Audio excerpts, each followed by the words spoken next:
Madame, Monsieur, bonjour. Notre pays est aujourd'hui dans une situation potentiellement dramatique. Très peu de gens savent ce qu'est une guerre civile. Eh bien moi j'en ai vécu 4. Et je peux vous dire qu'aujourd'hui nous sommes dans un engrenage qui peut nous conduire à la guerre civile. Il n'y a rien de pire que la guerre civile. Cette situation dramatique, nous devons tout faire ensemble pour la redresser. À cet engrenage mortifère, nous devons opposer un engrenage de paix. Je demande à tous les Français de se transformer autour de chez eux, en eux-mêmes, dans leur famille et autour de chez eux, en acteurs de paix. De paix pour eux-mêmes et de paix pour la France. Si nous ne le faisons pas, les conséquences peuvent être absolument dramatiques et je n'hésite pas à dire que cela peut aller jusqu'à la disparition de la France étant donné le contexte mondial. Et d'ailleurs, j'en profite pour inviter tous les croyants, quelle que soit leur religion et quel que soit leur degré de foi, à prier pour la paix et pour la France. Je veux m'adresser un peu plus directement aux Gilets jaunes. Je suis allé plusieurs fois à votre rencontre. J'ai constaté que, sur le fond, nous sommes très largement d'accord. Je suis particulièrement outré aujourd'hui de savoir qu'en France, il y a des gens qui se lèvent le matin en se demandant s'ils vont manger du caviar ou des ortolans, et que d'autres se lèvent en se demandant simplement s'ils vont pouvoir manger. Donc je suis très largement en accord avec vous sur vos revendications. Continuez vos mouvements. Ceci étant, je vous demande, contrairement à d'autres, je vous demande ce samedi prochain de ne pas aller à Paris. La situation y est extrêmement tendue. Vous êtes déjà, même inconsciemment, manipulé par des fauteurs de troubles de tous bords. Et des gens qui souhaitent évidemment la guerre civile, eux la souhaitent. Vous êtes inconsciemment manipulé par ces gens-là. Si vous allez à Paris, vous allez leur donner l'occasion de faire d'autres destructions supplémentaires et peut-être de créer l'irréparable. J'ajoute que les Parisiens, les habitants de Paris ne sont pas responsables de votre situation et de la situation générale de la France. Donc il n'y a pas lieu non plus de détruire leurs bâtiments, leurs commerces, leurs restaurants. Je vous demande de manifester près de chez vous, dans la paix. Et je vous demande aussi de vous organiser, de créer un service d'ordre.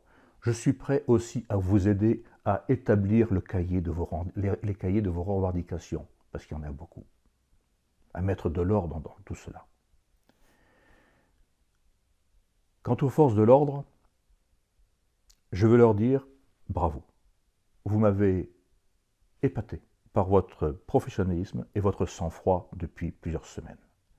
Je ne connais pas le maintien de l'ordre, mais j'ai quand même fait 30 opérations extérieures et je sais ce qu'est le stress opérationnel. Encore une fois, je vous dis mon admiration. Ce n'est pas fini. Je vous en conjure. Continuez de servir la France et les Français comme c'est votre devoir. La grandeur de votre métier qui est très proche du mien, la grandeur de nos métiers est d'être prêt à donner notre peau, si nécessaire, pour la paix de la France et des Français. J'espère que très peu d'entre vous devront aller à cette extrémité. Mais restez, je vous en prie, dans cet état d'esprit. Il y va de la France. Je voudrais maintenant m'adresser à ceux qui nous gouvernent. D'abord, aux hommes et aux femmes de partis politiques. La situation dans laquelle nous sommes aujourd'hui, vous n'en êtes pas nécessairement coupable parce que vous ne l'avez pas voulu. Mais vous en êtes responsable. J'ai l'âge suffisant pour avoir vu l'évolution de la France depuis 50 ans. Depuis la mort du général de Gaulle en 1970, vous avez tout simplement ressuscité ce que lui appelait le système désastreux des partis. Et ce système désastreux des partis, tout au long de notre histoire, a conduit la France à l'abîme. Eh bien, vous l'avez ressuscité et le résultat, nous l'avons sous les yeux. Parce que ce que nous vivons aujourd'hui, c'est en fait le résultat de 50 ans d'absence de véritable politique. C'est 50 ans de politique politicienne, d'oligarchie, de menées partisanes ou carriéristes de quelques-uns. Voilà le résultat. Alors de grâce, Premièrement, n'attisez pas le feu. Deuxièmement, il serait beaucoup mieux que vous rentriez chez vous. L'heure est passée pour vous. Il faut rebâtir une autre France sans vous. Quant à vous, mesdames et messieurs du gouvernement, et vous, monsieur le président de la République, je le répète, vous avez hérité d'une situation que vous n'avez pas créée. Mais votre attitude, vos réformes, si tant est que ce soit des réformes, n'ont fait que être le détonateur de cette situation qui prévalait auparavant. Vous ne savez pas gouverner. Vous confondez gouvernement et gestion. Je devrais dire mauvaise gestion, étant donné l'état des finances de la France. Vous ne savez pas ce qu'est la France. Vous ne savez pas ce qu'est un Français. Êtes-vous jamais sorti en dehors du périphérique parisien pour autre chose que d'aller au sport d'hiver ou à la plage? Vous ne savez pas ce qu'est la France. Vous ne l'aimez pas. Or, la politique, pour faire de la politique, il faut d'abord aimer la France et les Français.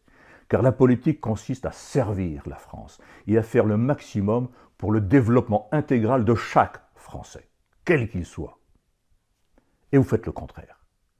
Si vous ne savez pas faire de la politique, je vous le dis, nous sommes quelques officiers généraux tout à fait disposés à venir vous apprendre à faire de la politique, éventuellement à prendre votre place si vous voulez partir, ce que je pense vous allez faire bientôt.